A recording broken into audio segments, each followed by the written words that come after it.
often it's a, well, I'm going to take the easy route out, but I'm going to justify it by relating it to my career progress. It's like, really, guys, that's pretty pathetic.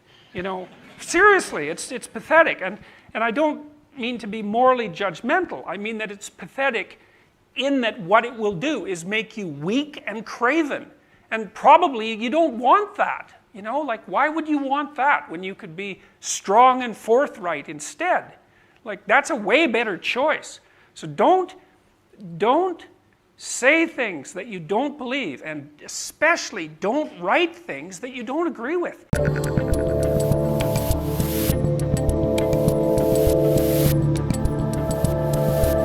What would you say to people who would say, well, don't inflame people? Don't draw that it's going to upset them. Well, I would say, first of all, you know, that you don't want to make unnecessary enemies, right? There's nothing wrong with prudence. So you want to choose your words carefully. But, you know, part of wisdom is knowing what to be afraid of.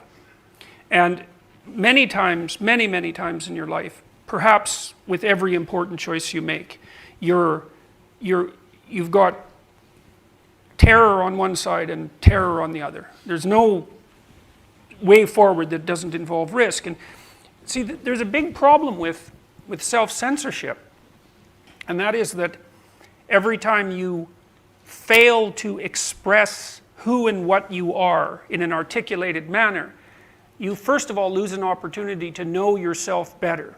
And that's not good, because you have to pilot yourself through life, and life is a very dangerous and treacherous enterprise. And if you don't know yourself well, then you won't pilot yourself well, and you will be hurt more often than you need to be, and that is not trivial. But the other thing is that you also weaken yourself, and I'm speaking as a clinical psychologist here, and I don't think there's any doubt about this, is that, you know, your mind is basically wired up in many different ways to determine what constitutes a valid threat. And that's not an easy thing to figure out. Like, if you wake up in the morning and your side is sore, you know, does that mean you pulled a muscle, or does it mean you have cancer? It's like, you don't know. You can't tell. It's very difficult to determine exactly how threatening a threat is. And one of the ways that your brain figures that out is to watch you. And it assumes that if you move away from something, if you retreat from something, it assumes that the thing that you're retreating from is bigger than you and that you're smaller than it. And so it makes you just that much more existentially weak and frightened. And so when you have something to say and you don't say it, then not only do you miss an opportunity to articulate yourself properly, which is really fundamentally necessary, but you tell yourself right down to the level of your soul that there's less of you than there could be. And that makes the next retreat even more likely. And so you can easily initiate a positive feedback loop where you retreat and you get a little smaller and your enemy gets a little bigger, and then you retreat again and you get a little smaller and your enemy gets a little bigger. And you know, you might be afraid to say what you have to say, and you might have every reason to be afraid, but you should even be more afraid of not saying what you have to say, because the consequences of that, as they accrue over the long term, are they'll undermine everything for you. They'll undermine your faith in yourself, they'll undermine your family, they'll undermine your society. That is not a place you want to go. So yeah, and we can take that to a very personal level for you guys. I mean, when I do these events at colleges, one of the questions that I always get asked, and I'm guessing we're going to probably get asked it in a few minutes, is, well, I have a professor who disagrees with me, or he's into all of this postmodern stuff, and I don't want to speak my mind because it's going to affect my grade. And I used to say, a couple of years ago when I was doing this, I used to say to them, well, probably you should just suck it up, get the grade, and get out. And I actually completely disagree with that now, because if you guys now will silence yourselves, it doesn't suddenly magically get easier when you're in the real world and you have a job and a spouse and kids and all these other worries. So in a weird way, it kind of sucks for you now, and you want to get out and you want to get a good grade so you can get the good job and you can have all the things that you want in your life. But I think you're totally right that it will never get easier. It will just be a constant whittling away at your ability to ever do it. So if you think it's not easy now, it ain't going to get easier. Well, and every time, this is something else you need to know, and there's a very solid literature on this, is that, you know, one of the most ancient ideas that human beings have had is that in some manner our spirits speak being into existence, you know, and it's like the hallmark of consciousness, and it's one of the reasons that individuals are valuable, and it's a very deep idea, and a very necessary idea, and I believe one that's fundamentally true, but it carries with it certain more mortal perils, you might say. If you falsify your speech in the service of a proximal goal, you corrupt your soul. And, or I could say more technically that you damage your psyche. Those are very similar ideas. But the evidence for that is crystal clear. You know, because what happens to people who say things they don't believe is they come to believe the things they say. And the reason for that is, we talked a little earlier about the fact that a lot of you is unarticulated, right? And so there are things you know, but you don't know that you know them, and you don't know how to talk about them. And so then what you do is you decide that to reach a proximal goal, like getting a good grade, well, you have to say what the professor wants. So you write out an essay, you know, there's no soul in it, and you feel sick while you're writing it, and you're not interested in it, and you feel small, which are all hints from your being that you shouldn't be doing that, but you do it anyways. And then at the end, you've got two choices, like you're either a liar and a coward, or you believe what you wrote. And there's plenty of psychological evidence for this, and what people do is decide that they believe what they wrote, because it's less painful than noting that you're a liar and a coward. And not only that, you've articulated a counter-argument. And so your original conviction remains unarticulated, and the counter-argument is articulated. So you've built yourself your own enemy, and you will pay for that. You pay for that with a diminishment of your character. And your character is what sustains you through life. You don't have, in any fundamental sense, you don't have anything else, because that's the thing that enables you to master the continual onslaught of chaos and uncertainty that you will be faced with for your entire life. You do not pollute your character. You pay for it. And so does everyone else. And if it goes far enough, then everyone else pays horribly for it. And it's the lesson of the 20th century. So don't do that. And if you do that in university, it's like a mortal sin. It runs absolutely contrary to the spirit of the institution. It is precisely the opposite it's the absolute polar opposite to why you're here. Do not do it. And it's also a kind of second-rate cynicism, because even though there is a fair bit of rot in the academic institutions, most of the time, if you write an articulate essay that the professor doesn't agree with, you will not be punished with a failing grade.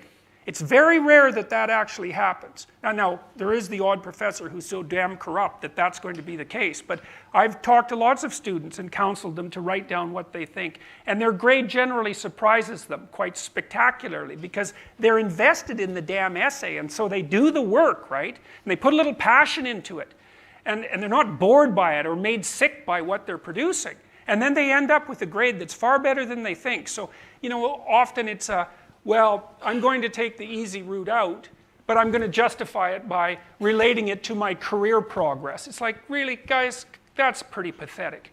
You know, seriously, it's pathetic. And I don't mean to be morally judgmental. I mean that it's pathetic in that what it will do is make you weak and craven. And probably you don't want that. You know, like, why would you want that when you could be strong and forthright instead? Like, that's a way better choice. So don't say things that you don't believe, and especially don't write things that you don't agree with. It's a bad idea. It's a terrible idea. So don't do that, ever, ever. It goes back to the issue that you were bringing up, which I definitely agree with, that speech and thought go together. And the totalitarians knew this. This is why in Soviet Russia they would parade everybody into meetings where you had to espouse the dogma. Most people didn't believe it, but the totalitarians knew that it does something internally to the person to make them speak things they don't agree with over and over and over. It's very, very corrupting. And to do that to yourself when you're not being forced to do it is crazy. So then what do we do about the truly bad ideas? So when these white supremacists are out there marching, basically saying that by the color of their skin, that somehow gives them more, either more importance or more ownership of this country. I mean, it's contrary, of course, to the Constitution and to basic decency and all that. What do we do? Now, I don't want these people silenced, and I had to defend Richard Spencer when he got punched. I don't want, you know, I hate the fact that we use Nazi now all the time, but I don't want these people to be punched for their ideas. You actually make them the victims, which is really what they want. They want to claim victimhood. So what do we do, though, about the ideas that are truly terrible and truly dangerous? That's a great question. So I guess there are two things. One is we have to have better ideas and confidence in our good ideas, and I think that's part of what's going on here. Is that I mean, you know, all of the, what I would say, the best ideas in history in Western civilization are under attack right now. The idea of reason, the idea of individualism, you know, I think the free market and freedom in general, people don't understand what individual rights, the rule of law looks like. And when you get to a point where, especially people are actually attacking reason, free will, our ability to think, it disarms people, and they have every reason then, if you haven't taught them to think throughout their lives, they have reason to fear bad ideas because they don't understand how bad ideas function. But let me make one more sort of practical point, which has to do with the intersection of law and our understanding of individual rights. Take Charlottesville. There's a lot of really bad ideas woven into our laws today, and the First Amendment is no exception. Now, I'm about as free speech absolutist as you can find, but I think there's something very wrong with the idea, and this has been a mistake that the Supreme Court has made for a long time, very wrong with the idea that, number one, that we don't make a distinction between speech and action. We have to make a distinction in the law between speech and action. And number two, there can't be a right to march on public property the way the white supremacists did in Charlottesville. It makes no sense. It's not that I'm against, you know, people marching for their ideas. They have to do it, I think, if you're going to have public parks and public streets and all the like, which we obviously have. It's just not fundamentally possible to say people like white supremacists or anybody have a right to clog the streets, have a right to march in public parks. Think about how the people in Charlottesville felt and what they were confronted with. I mean, the people who live there. One day, a bunch of white supremacists and Nazis show up literally carrying torches in their you know, public parks. And then you get a rival gang showing up, and they basically have a gang war, right? And the police are confronted with this idea that somehow this is free speech, that we have to tolerate this as an example of free speech. It's not free speech. I think the... Yeah, well, no, is that contrary, though, to Skokie versus Illinois? Where it is, yeah. So I think that's why I started by saying I think the Supreme Court has made a mistake. Now, it's an understandable mistake, but I think it was the wrong decision to say that you have a literal right to march on public property. It's just not. It's not a right that can be made consistent with the rights of other people. You're building an inherent conflict into the law. And once people come to see the right to free speech as Nazis literally have a right to come to my town, clog the streets up, and what they were doing, what the white supremacists were doing, and Antifa, both, which I regard basically as morally equivalent, but they're not in that circumstance. They didn't do all the exact same things. But I mean, imagine what that means. A band of people with helmets on, with shields, with sticks, and actually carrying torches.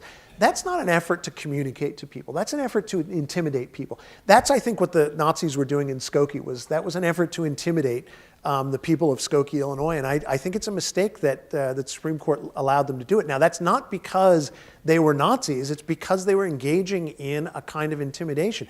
We can't conflate speech and action. Those two things have to be separated. So what's the action? The that march makes that on not public speech? streets.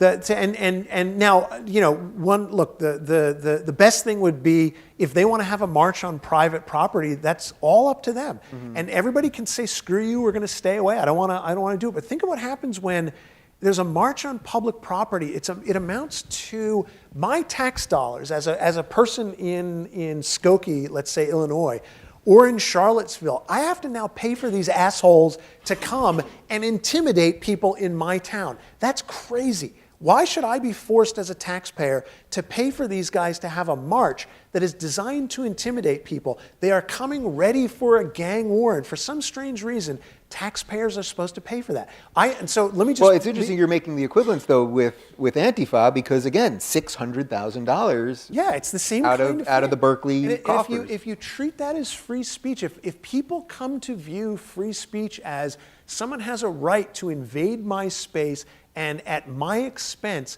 have a gang war on my property, I'd be against free speech as well. So the only solution in that is you have to separate those two issues. You've got to separate two issues. Speech and action have to be made separate. We can't treat all action as speech. Action is necessary for speech. Speech is a type of action, but it can't be that I have a right to intimidate other people. It's just, and that's definitely true in the law. And so you don't have a right to incite violence. You don't have a right to threaten people.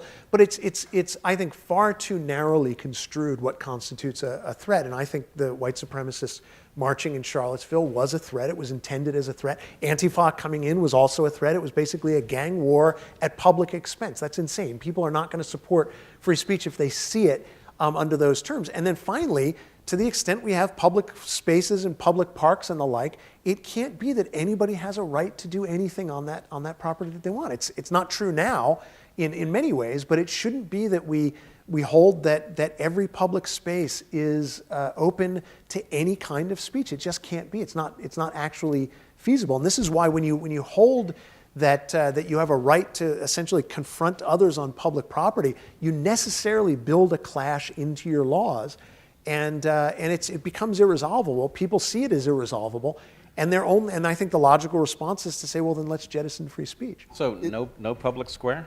No, I think you could have public squares, but they have to be very highly regulated. It's an unfortunate fact. I'm not a fan of saying this. I'm not Right, a this fan is the of- guy who I know, doesn't this like is me, regulation. Right. Yeah, a little surprised. I know. We've Well, done I something figured- very backwards here. Yeah, I know. So, but I'm not saying The that libertarians are getting I'm not pissed. I know the libertarians will definitely get pissed Yeah. at me, and a lot of people will. But that's fine. I'm a fan of being having people pissed at me, or I don't mind it. But my point is not that I want to restrict free speech. It's that you just can't have public property, a public square where anybody gets to go in there and have what essentially amounts to a melee or a march that is intended to intimidate people. That's what the white supremacists were in Charlottesville to do. I mean, you can tell by everything they did. Carry torches, for God's sakes. It's like they were going after the monster, and they surrounded the statue. That's all intimidation tactics. So if you're going to have public squares, and I mean we have them, right? So they're a fact. I'm not arguing against the existence of. In a perfect world, yeah, we can get rid of them, but we have the world in which they exist. Yeah. So all I'm saying is, given that we have public property, it has to be managed by the government. There's just no choice. I'm not a fan of having the government manage these things. But the way the Supreme Court, I think, has interpreted the First Amendment to allow this sort of free-for-all, or to interpret a march as the same thing as us communicating up here, it doesn't make any sense. I think it's just sort of metaphysically wrong. It's a real mistake in the way they view free speech.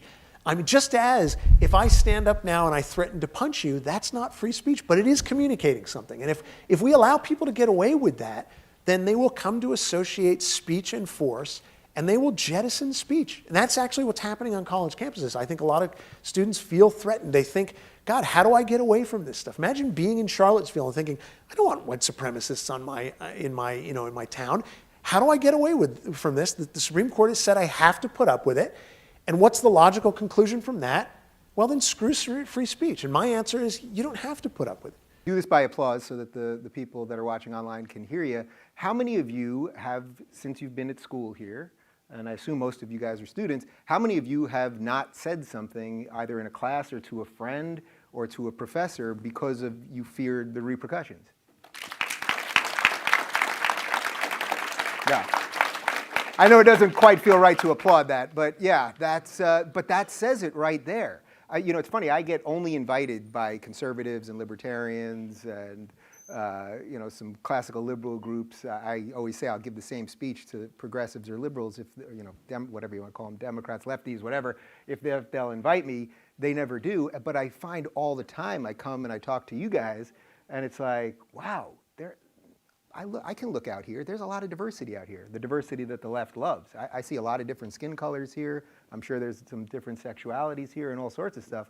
But that doesn't matter. What I know matters, and what you know matters, is diversity of thought. How did we lose that caring for diversity of thought on campus? Well, I diagnose this as the free speech problem is very serious. It is, as Steve says, you either have discourse or you have force. And discourse is what human beings developed over millennia as an alternative to brute force to get their way. And it is a thing of beauty and the pinnacle of civilizational accomplishment. So the current attacks on free speech are extremely dangerous for our civilization. But I think the free speech problem is just an epiphenomenon of even more serious problem, which is the incessant cultivation of a victim identity on the part of an ever-growing group of students. And this is now the obsessive goal of education, starting in grammar school even, where you have fifth graders being indoctrinated into the whole complex mythology of white privilege. And it continues in high school, and certainly in college. There's now huge bureaucracies. Here at Berkeley, you have a $20 million vice chancellor of equity, diversity, and inclusion, whose purpose is to continue hammering home the preposterous point that to be a female or person of color on the Berkeley campus is to be under literal existential threat. And as long as that remains the dominant belief, that to be in this ever-growing number of victim groups is to be at literal threat for your life. There used to have a banner on campus of two students of color saying, "Allow people other than yourself to exist." That's maudlin language, but it's meant literally. As long as that remains the dominant thinking, it will follow that non-conforming, non-orthodox speech is viewed not just as hate speech, again, ridiculously, but that hate speech is a literal threat to one's existence. And I think we're not going to solve the free speech problem. We can have faculty signing all the petitions they want, if only more did so in favor of free speech. It's not going to matter as long as this victimology ideology remains the dominant one in higher education. Well, Steve, as a straight white man, would you like to apologize to the audience? Yeah. I Middle-aged apologize to my kids straight every day. white should man, be- I mean, Yeah. is there anything Yeah. worse? Yeah, straight white man with all women in my family, so I'm apologizing every damn day. It's a constant apologizing. All right, how do we reverse some of this? I mean, we talked about this over dinner, and we all sort of were like, wow, are we? I like to think that I'm an optimist at heart. Heather, you said you're a pessimist.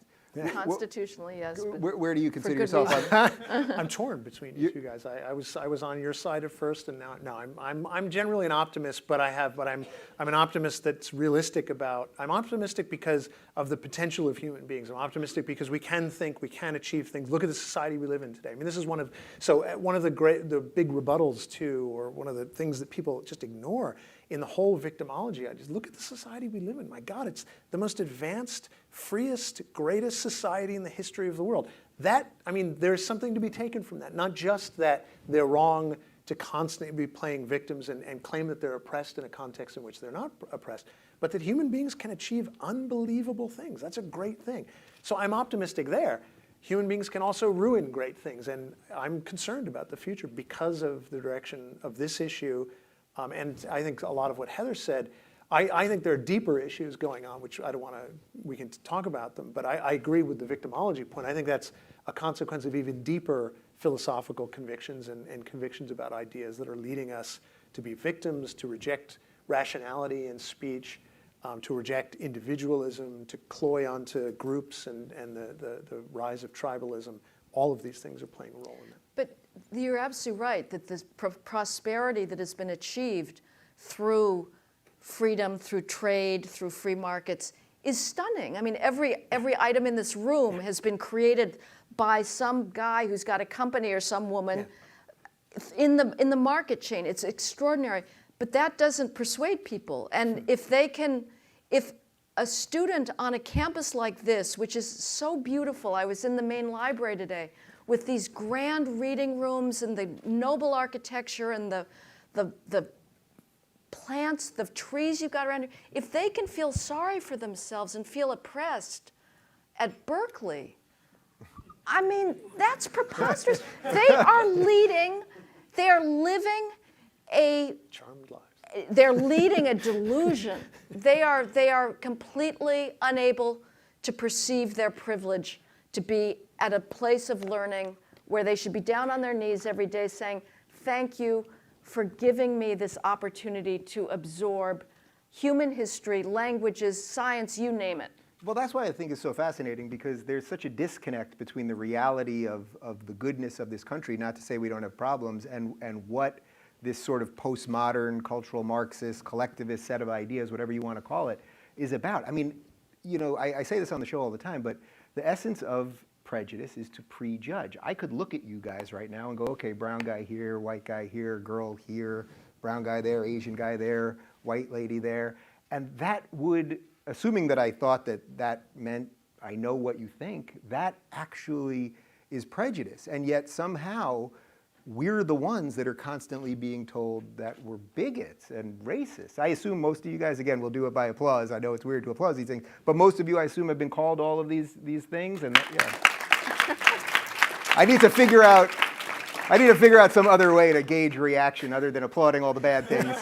We know this is the way this thing will be clipped on YouTube. Rubin did a live stream. They were applauding bigotry and racism. Oh, Lord. We stepped in it, people. Somehow the raising of the hand does, a hand signal, that won't go well either. So, jazz hands. All right, we'll do jazz hands for now on. See, people, we have a gay guy. You see? You see? Gay people, but I don't judge him. It's okay. It's okay, people. The people that lived in Skokie, as you said, the second largest amount of Holocaust survivors in the country, these people literally survived a genocide. Probably virtually all of them some of them probably lost all of their family members and friends and all of that. And yet I would sit here as someone that lost Holocaust survivors on both sides of my family and tell you it was the right decision. You can't let the Nazis or the white supremacists or whatever they are, you can't let them start ransacking property, you can't let them start killing people or harming people, but letting them march, that's the exchange of free speech. And it's kind of shitty, but you got to defend it when it's hard to defend. You have to defend it when it's hard to defend, because otherwise it's not going to be around to defend when it's easy to defend.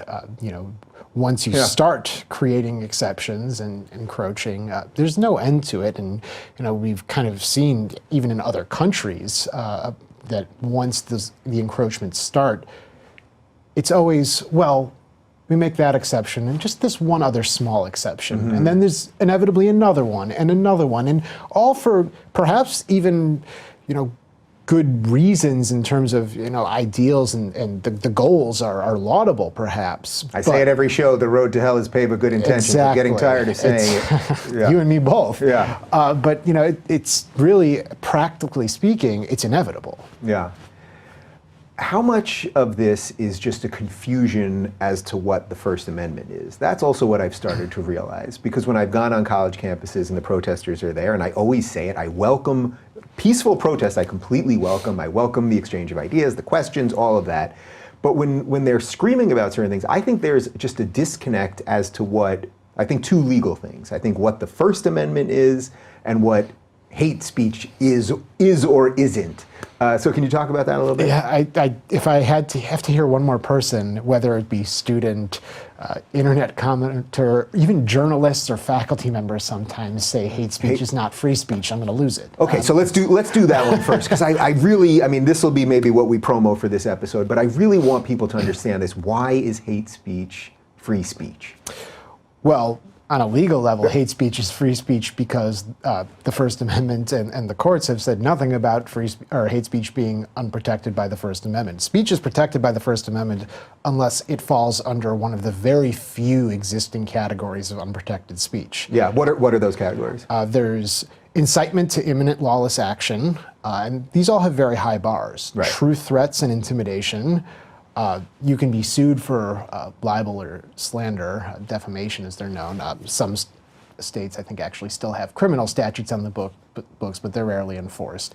Fraud, obscenity, which people often confuse with mere profanity or lewdness, but they are not the same thing by any stretch of the imagination. What's the difference on those two? Well, profanity and lewdness are generally protected by the First Amendment. Obscenity is a very high bar. It's speech that has to be, or expression, I should say, more broadly than just speech, that has to appeal to the prurient interest, which is an inordinate fascination with sex, describe or depict sex in a patently offensive way, and have no social, political, literary, or artistic value whatsoever. And to get down in the mud, have you ever heard of crush videos?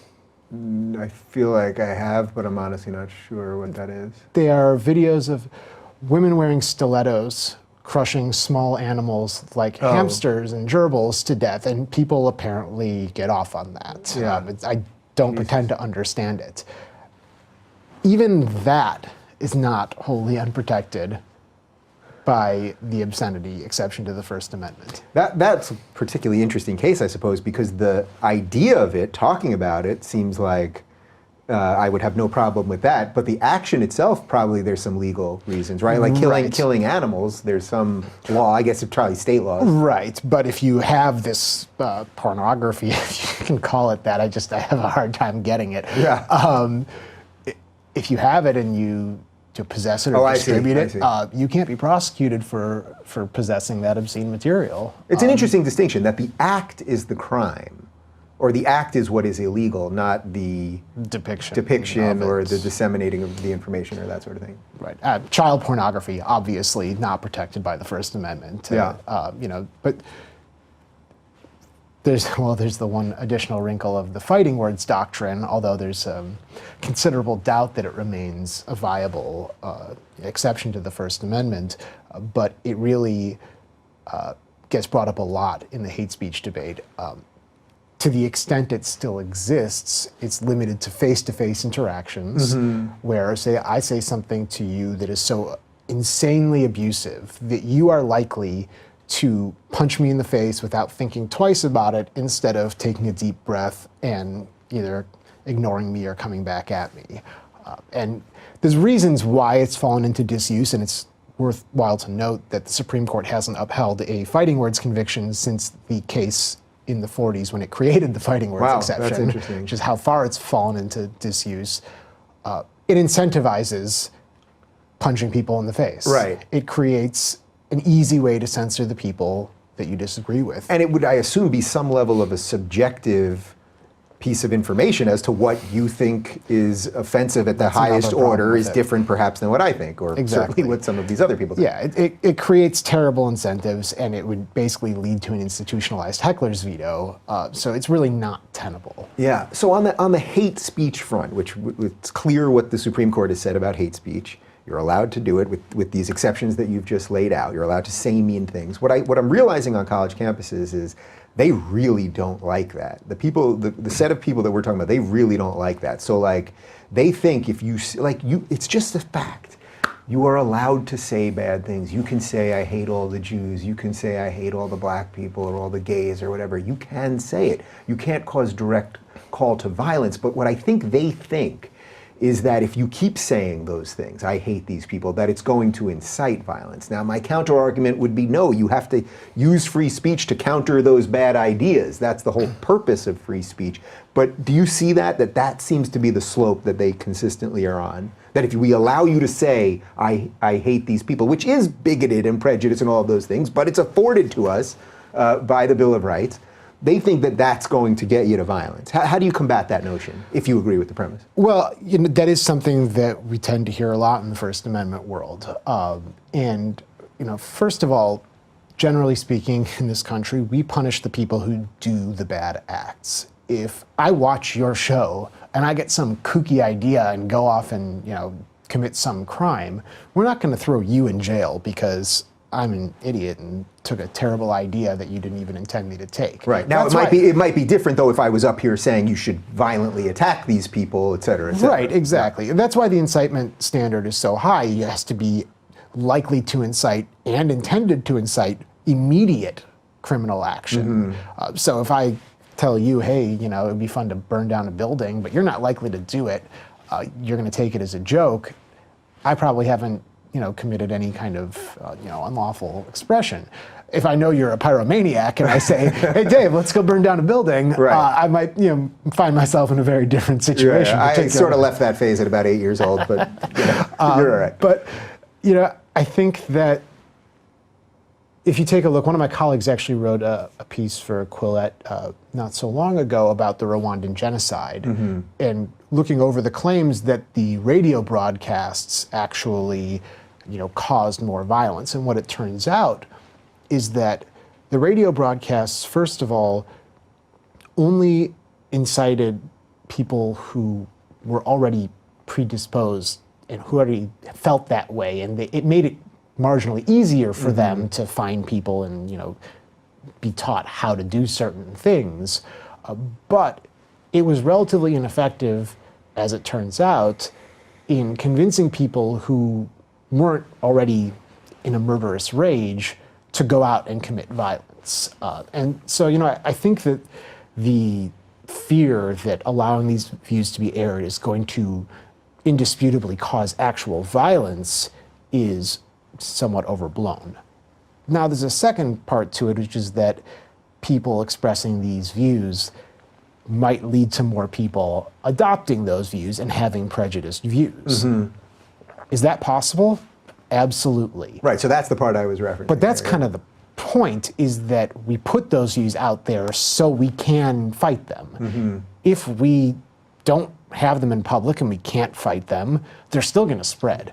No idea ever went away because we said you can't say that. But the free speech on college campus, since we're on a college campus, I thought that would be the right way to start. I view this basically as the single most important issue of the day. I mean, I've been bouncing around college campuses now for the last year, and I think the number one question that I get from you guys is that you are afraid often to speak not only within your peer group, because you don't want people to call you a bigot or a racist because you may believe in small government or low taxes or something like that, but that with your own professors, you're afraid to challenge them because of what the blowback might be. Do any of you, just quickly by show of hands or applause, do any of you have that fear here?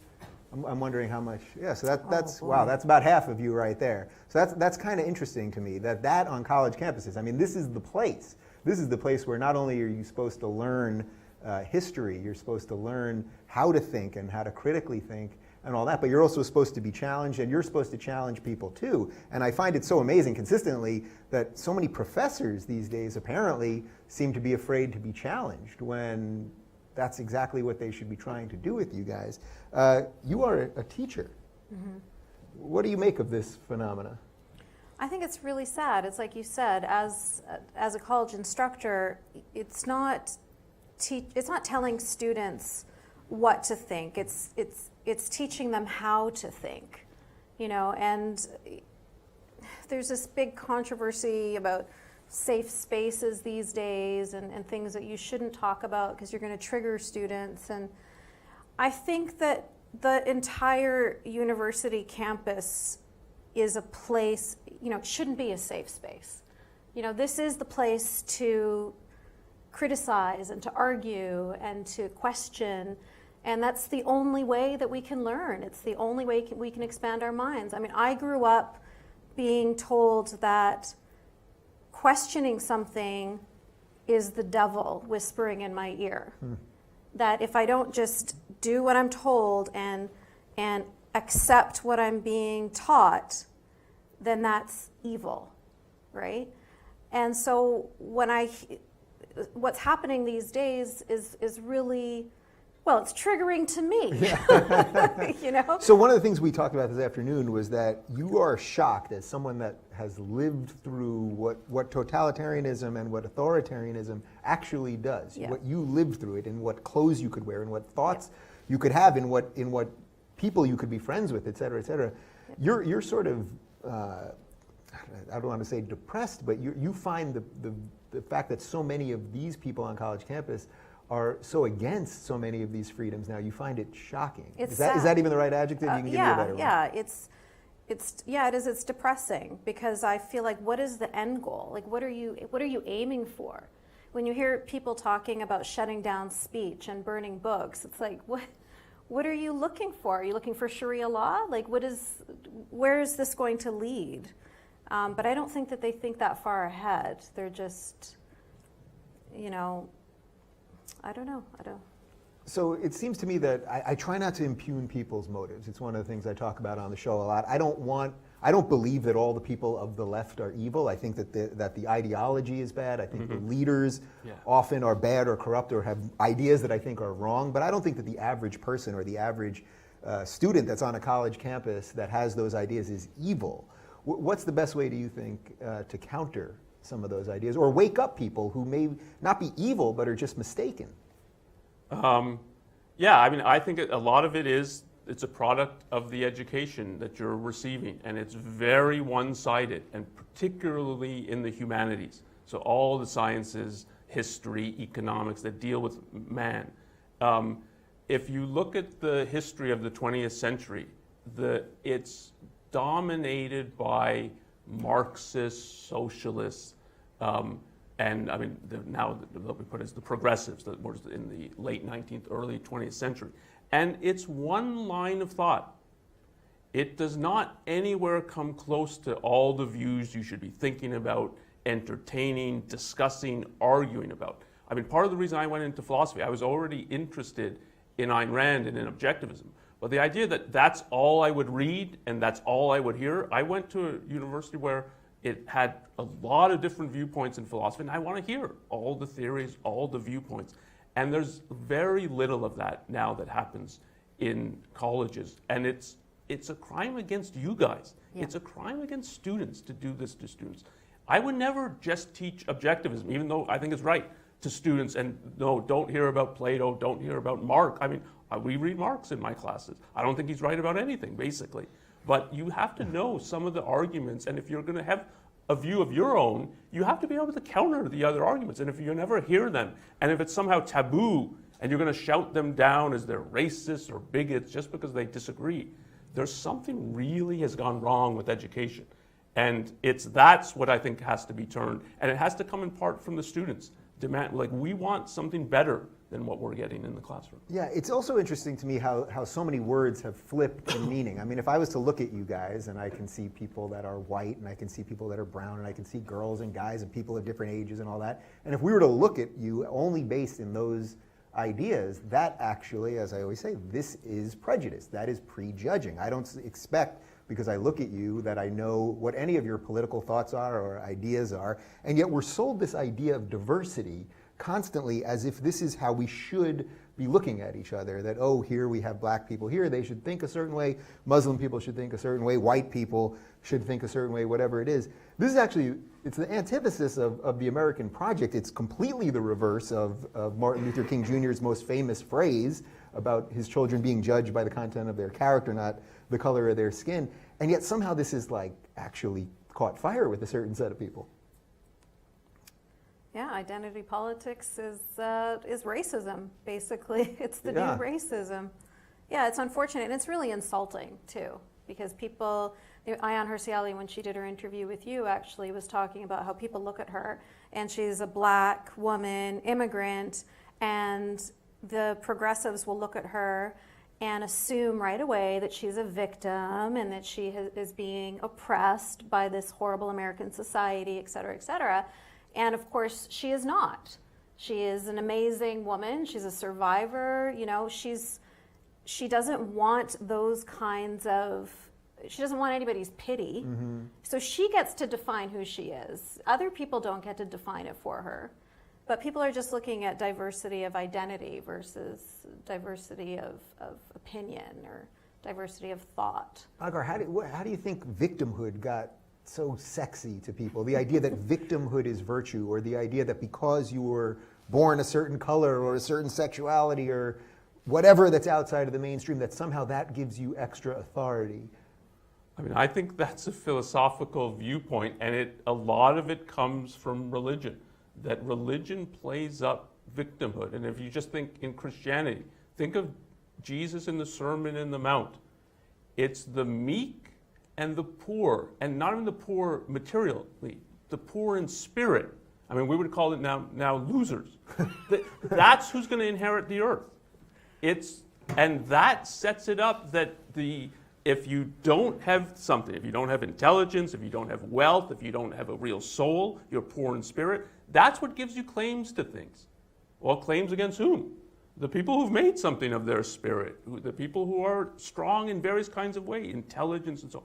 And there's a real packaging of the victimhood you can think of victims in two kinds of ways. You're a victim of injustice, or you're a victim just because you are in need or you're suffering and so on. And those are two very different things. And religion packaged those together. So there's a tendency to think if someone's a victim, they must have suffered an injustice. That's not true. You can be a loser. Yeah. And you deserve to be at the bottom because you are. You're not a nice person, you're not honest, you're not just, and so you're at the bottom and should be at the bottom. You're a criminal and you're in prison. And that's not, but to elevate that the mere fact that you're losing as that indicates something is wrong, that's not true. But religion really pushed that idea, and then it became secularized. Yeah. I mean, Marxism is from each according to his need, from their people's ability. It elevated need and the victim into that's what counts, and it trumps everything. If you're looking for more honest and thoughtful conversations about free speech instead of nonstop yelling, check out our free speech playlist. And if you want to watch full interviews on a variety of topics, check out our full episode playlist. They're both right over here. And to get notified of all future videos, be sure to subscribe and click the notification bell.